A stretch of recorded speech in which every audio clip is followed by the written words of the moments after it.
Magandang araw sa inyong lahat. Ako po si Binibining Ruan Babor na nakatira sa Tara, Mabinay, Negros Oriental na nag-aaral sa Norso Mabinay Campus at kumukuha ng Bachiller ng Sekundarya ng Edukasyon, Mid-Year sa Filipino. At ito po ang aking video.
Araw po sa inyong lahat. Ako po si Binibining Ruan Babor na inyong tagapagdaloy sa araw na ito.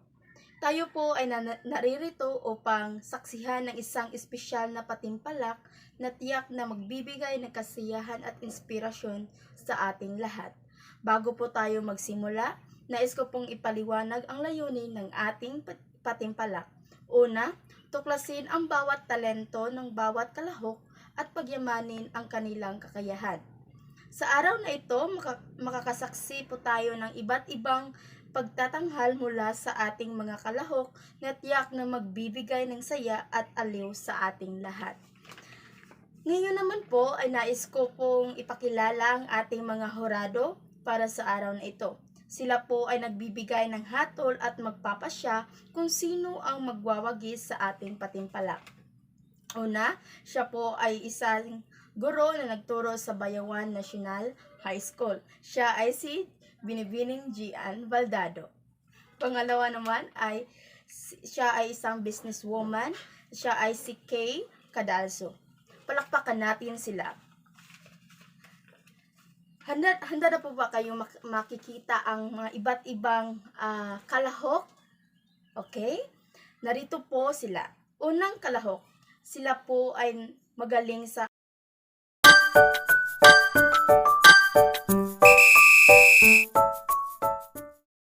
Sa isang maliit na baryo, nakatira si Lola Atong at ang kanyang alagang loro na si Tata.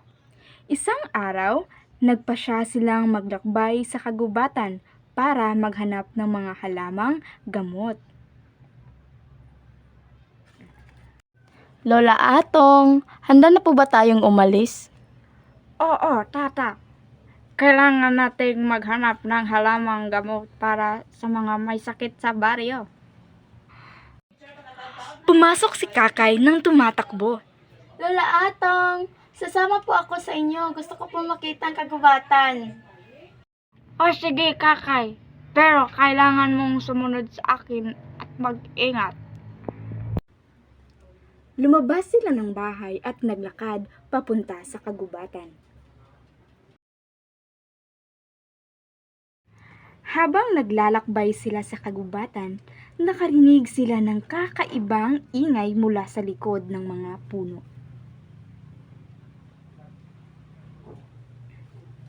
Lola Atong, may naririnig po akong kakaiba. Oo nga, Tata. Mag-ingat tayo. Lumabas ang halimaw ng kagubatan. Nakakatakot at napakalaki. Sinong naglakas loob na pumasok sa aking teritoryo? Lola Atong, anong gagawin natin? Huwag kayong matakot. Kakausapin ko siya. Halimaw ng kagubatan. Hindi kami nandito para makipag-away. Naghahanap lang kami ng halamang gamot para sa aming baryo. Bakit ko kayo paniniwalaan? Oo po, ang sinabi ni Lola Atong, maraming tao sa baryo na nangangailangan ng tulong. Paisip ang halimaw at naalala ang kanyang sakit na hindi niya magamot. May sakit din ako na hindi ko magamot. Kung totoo ang sinasabi ninyo, baka matulungan niyo ako. Ano bang sakit mo, halimaw? May sugat ako na hindi gumagaling. May dala akong halamang gamot na maaaring makatutulong. Pahintulutan mo akong gamutin ang mga sugat mo. Narrator. Ginamot ni Lola Atong ang sugat ng halimaw at unti-unting gumagaling ito. Maraming salamat, Lola Atong. Tinulungan niyo akong gumaling. Pwede niyo nang kunin ang mga halamang gamot na kailangan ninyo. Magandang kwento ang ating napanood. At ngayon naman, ating tutunghayan ang pangalawang kalahok na ito ay tinatawag na dubli kara. Palakpakan natin sila.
Ayan, napakaganda na ipinakita ng ating mga kalahok. Sa unang kalahok ay talagang marami tayong mapupulot at mai-apply natin ito sa ating mga buhay. Sa pangalawang kalahok naman ay sadyang nagbibigay sa atin ng ating aliw. At ito na po ang ating pinakahihintay ng sandali. Handa na po ba kayong malaman kung sino ang nanalo? Okay, talagang handa-handa na kayo. At ngayon, narito na po ang resulta mula sa ating mga hurado. Ang unang nagwawagi ay ang Puppet Show. Palakpakan natin sila. At sa pangalawang nagwagi ay walang iba ay ang doble kara.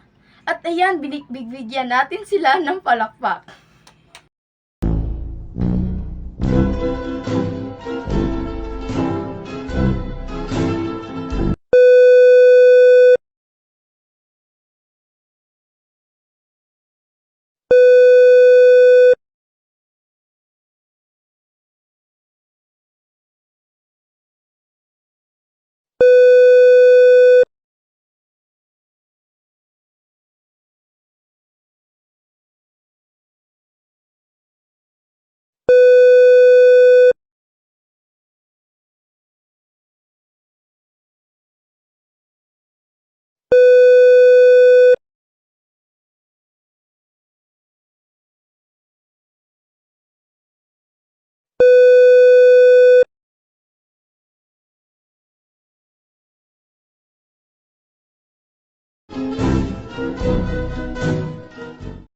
Handa na ba kayo makilala ng ating mga kalahok?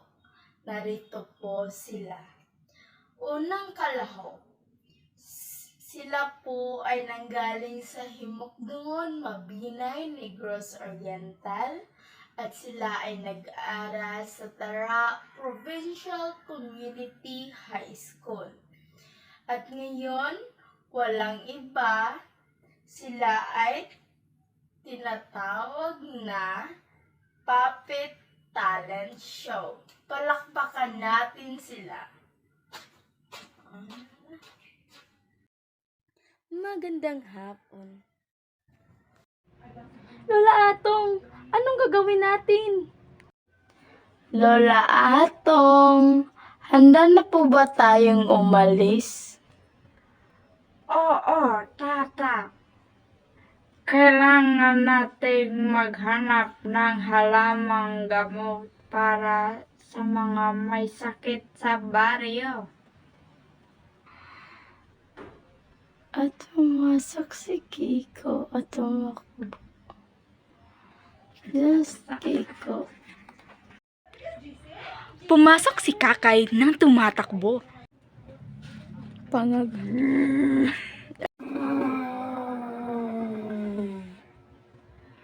Sinong naglakas loob na pumasok sa aking teritoryo?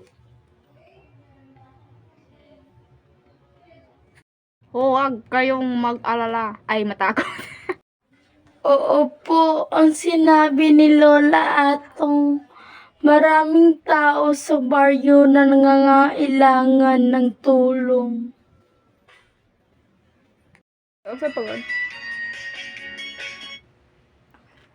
Bakit ko kayo paniniwalaan?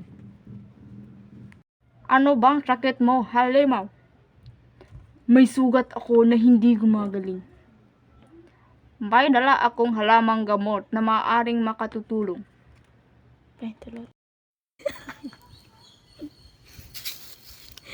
Diwata! Ikaw na.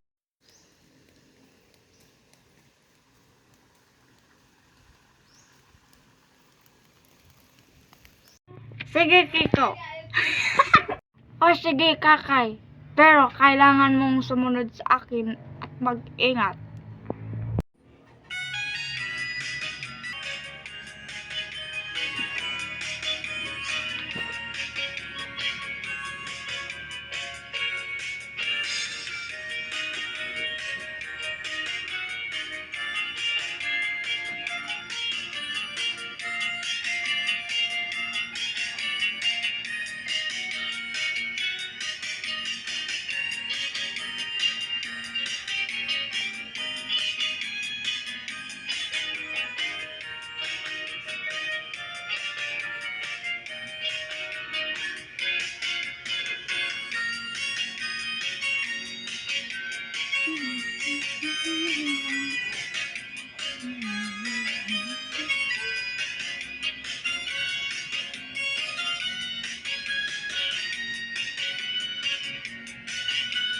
Gaya.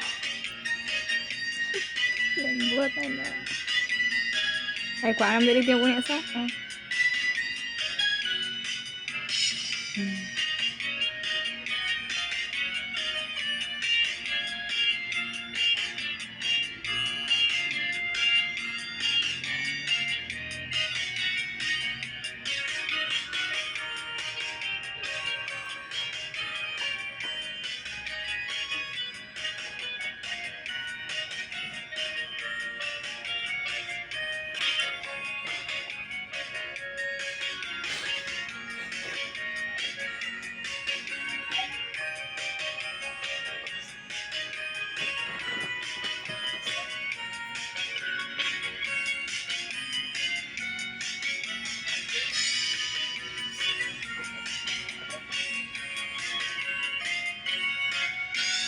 Eh,